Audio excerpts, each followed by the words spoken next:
Assalamualaikum warahmatullahi wabarakatuh. Perkenalkan, saya Alia Mayasha dengan 3 digit NIM terakhir 054. Pada kesempatan kali ini, saya akan mendemonstrasikan dan menjelaskan program kelompok kami yang berjudul Netflix Global Content Insight System, di mana program kami ini menganalisis dataset yang berisikan konten Netflix, data konten Netflix yang nantinya akan menghasilkan informasi berupa analisis genre, analisis rating, dan lain sebagainya. Nah, di sini kami itu menggunakan dataset dari Kaggle dengan judul Netflix Global Content Insight dari tahun 2016 sampai 2025, yang mana isi datasetnya itu memuat tahun rilis, judul, rating IMDb, viewership, directors, lead actor, release date, durasi, asal negara, dan juga genre.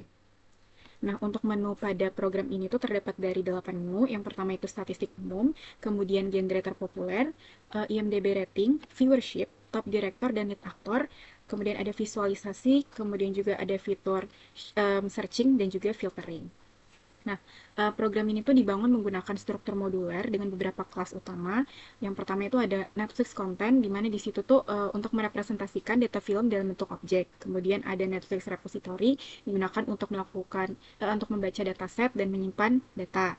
Kemudian ada Netflix Analyzer untuk analisis statistik dan juga Visualization Manager untuk memvisualisasikan, yaitu membuat grafik dengan Matplotlib. Nah, konsep program kami ini juga sudah menerapkan konsep OOP yang telah dipelajari, misalnya untuk class dan objek seperti yang sudah saya sebutkan tadi. Terus untuk encapsulation itu misalnya di sini. Nah, di sini kan ada atribut private di mana untuk mengaksesnya itu menggunakan property ini seperti ini. Kemudian untuk inheritance itu ada di sini. Nah, di sini di mana Netflix Analyzer ini mewarisi base analyzer. Kemudian untuk abstraction itu ada di sini.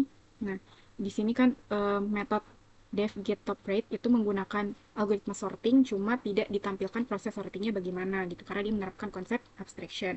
Kemudian untuk polymorphism itu ada di ini, saya method analyze ini tuh diterapkan di um, analyzer yang lain juga. Misalnya di sini kan di genre analyzer dia diterapkan. Terus di IMDb analyzer dia juga diterapkan gitu. Cuma outputnya berbeda-beda. Nah, di content analyzer juga diterapkan. Mungkin langsung saja kita running programnya. Jadi ini tuh untuk tampilan awal saat program pertama kali di running.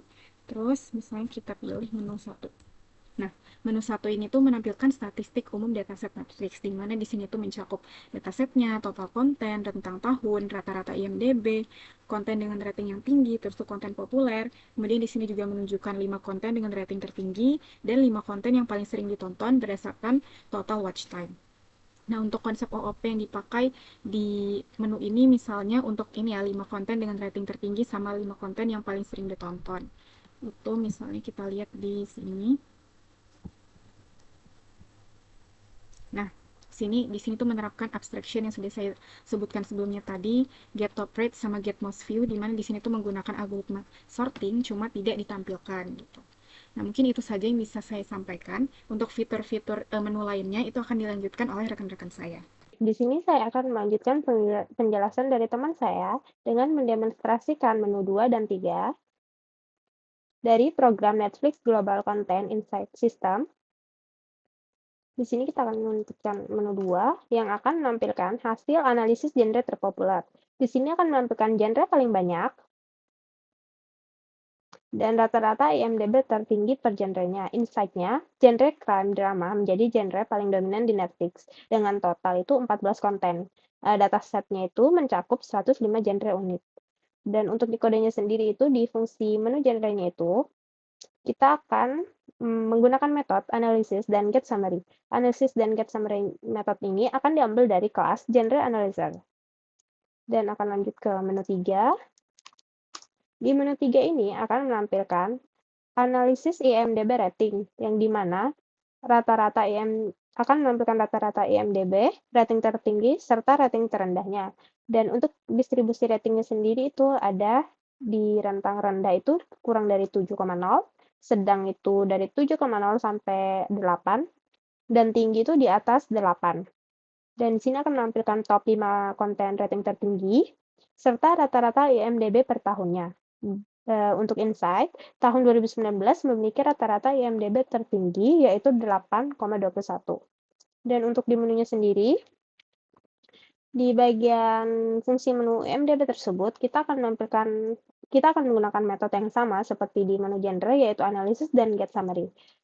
Analisis dan get summary-nya ini kita akan mengambil dari kelas IMDb Analyzer. Kurang lebih seperti itu penjelasan untuk demonstrasi menu 2 dan 3 saya, yang selanjutnya akan dilanjutkan oleh teman saya. Baik, saya akan lanjut mendemonstrasikan menu 4, yaitu analisis viewership, dan menu 5, yaitu top director and lead actor, sekaligus menjelaskan konsep object-oriented programming atau OOP yang diterapkan pada kode program. Menu yang pertama yaitu menu 4, analisis viewership. Di sini output menampilkan 10 konten paling banyak ditonton berdasarkan data pada dataset. Di sini, program akan menjalankan fungsi menu viewership. Kemudian, konsep OOP yang diterapkan yang pertama adalah inheritance, di mana Netflix Analyzer merupakan turunan dari Base Analyzer. Yang kedua adalah abstraction.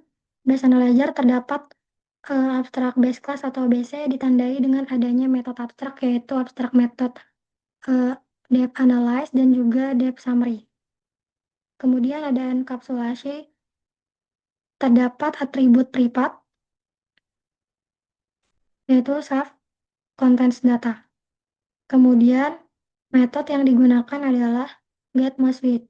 Metode ini melakukan pengurutan data berdasarkan jumlah penonton dan menampilkan 10 konten yang paling banyak ditonton. Kemudian yang kedua adalah menu 5. Menu 5 yaitu top director dan lead aktornya. Pada menu 5, output yang pertama di sini ada top sutradara paling produktif.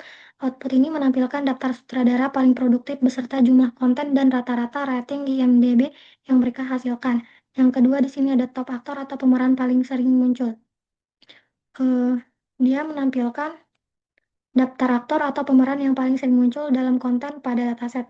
Yang ketiga di sini ada insight, menampilkan kesimpulan berupa sutradara paling produktif dan aktor yang paling sering muncul berdasarkan hasil analisis.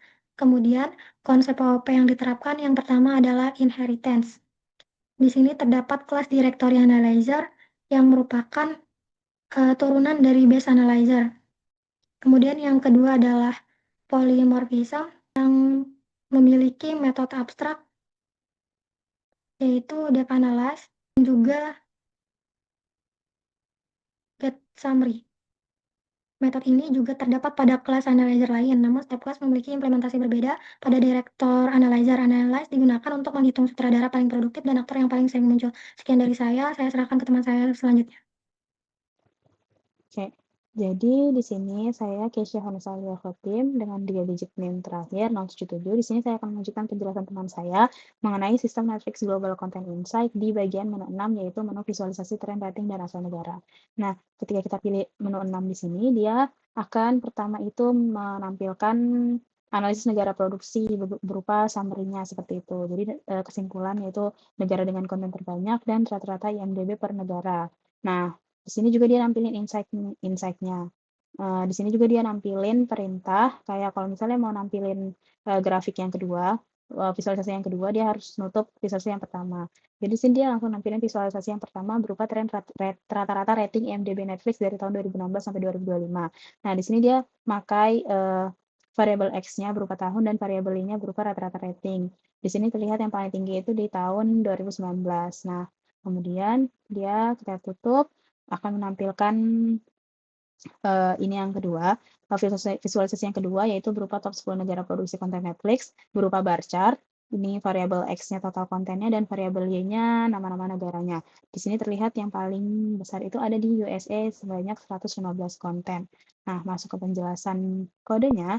Jadi di sini bagian menu visualisasi, dia bakalan manggil 2 kelas, yaitu manggil kelas Country Analyzer dan Visualization Manager. Nah, seperti yang saya bilang tadi, di sini dia bakalan nampilin pertama itu summary-nya. Jadi dia bakalan get summary dari Country Analyzer ini. Nah, kemudian di sini dia manggil Visualization Manager dan metode-metodenya. Masuk ke Country Analyzer. Jadi di Country Analyzer sendiri itu dia ada beberapa metode. Terutama itu metode abstrak method turunan dari parent-nya, yaitu Bayes analyzer. Jadi constraint analyzer ini adalah anak atau turunan dari Bayes analyzer yang mewakili konsep OP pewarisan atau inheritance. Di sini dia ada analyze sama get summary. Jadi dia itu merupakan abstrak method dari Bayes analyzer. Nah, di sini juga ada contoh-contohnya yaitu metode ini content, terus ada result seperti itu. Terus masuk ke visualization manager-nya. Di sini dia bakalan ada beberapa metode, yaitu 2 metode utama, IMDb Trend sama Top Countries. Jadi di bagian IMDb Trend ini dia pertama ngumpulin rating berdasarkan tahun, hitung rata-rata, urutkan dari tahun terlama ke terbaru, kemudian bakalan nge-show. Nah, di bagian metode Top Countries ini dia bakalan nampilin top 10 negara produksi konten Netflix-nya.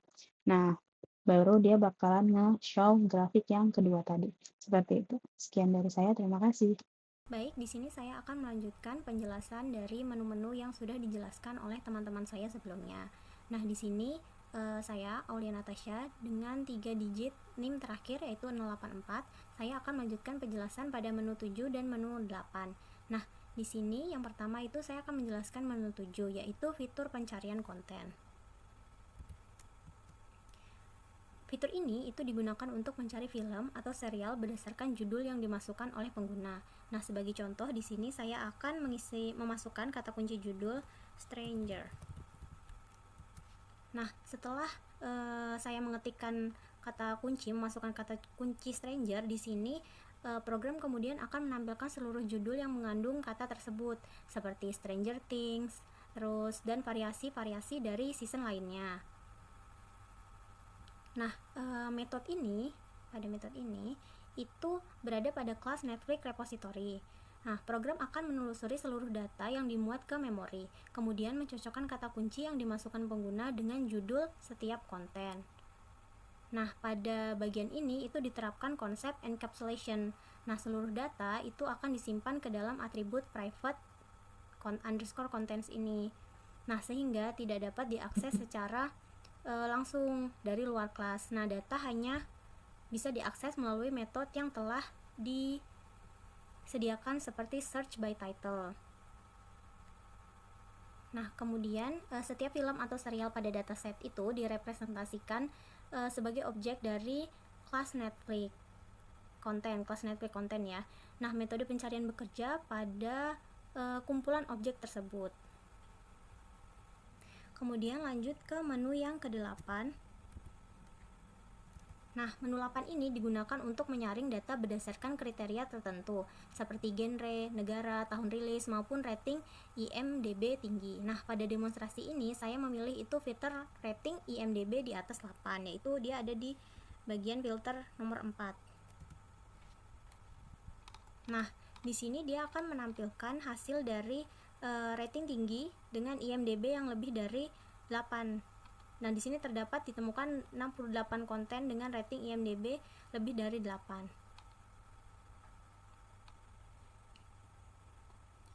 Nah, pada metode ini akan memeriksa seluruh objek dari Netflix konten. Nah, kemudian hanya akan mengambil konten yang memenuhi syarat rating tinggi. Setiap objek Netflix konten itu memiliki metode is_height_rated. Ini metode is_height_rated. Nah, saat proses filtering dilakukan, setiap objek akan memeriksa dirinya sendiri. Nah, apakah ratingnya itu lebih dari 8 atau tidak? Di sini def is_height_rated ini merupakan penerapan konsep objek dan metode karena perilaku pengecekan rating dimiliki langsung oleh objek Netflix konten. Nah, nilai rating IMDb sendiri itu disimpan dalam atribut private. Ini ada karena ada underscore-nya di sini ya. Nah, sehingga tidak dapat diakses atau diubah secara sembarangan dari luar kelas. Nah, self_IMDb rating di sini itu nanti saat hasil pencarian atau filter ditampilkan menggunakan print C. Nah, Python secara otomatis itu bakal memanggil metode str di metode str. Di sini metode str telah di override pada kelas Netflix konten. Nah, DevSTR ini merupakan penerapan dari Danner Method ya, yang membuat tampilan objek menjadi lebih informatif dan mudah dibaca. Nah, jadi pada menu 7 itu dia berfungsi untuk mencari konten berdasarkan judulnya. Nah, sedangkan menu 8 ini digunakan untuk menyaring konten berdasarkan kriteria tertentu pada konten pada judul-judul Netflix-nya. Nah, pada kedua fitur ini diterapkan beberapa konsep OP. Yang pertama itu tadi objek, karena setiap data direpresentasikan sebagai objek Netflix Contents. Kemudian ada juga encapsulation tadi. Mungkin sekian dari penjelasan dari kelompok kami. Kurang lebihnya mohon maaf. Wassalamualaikum warahmatullahi wabarakatuh.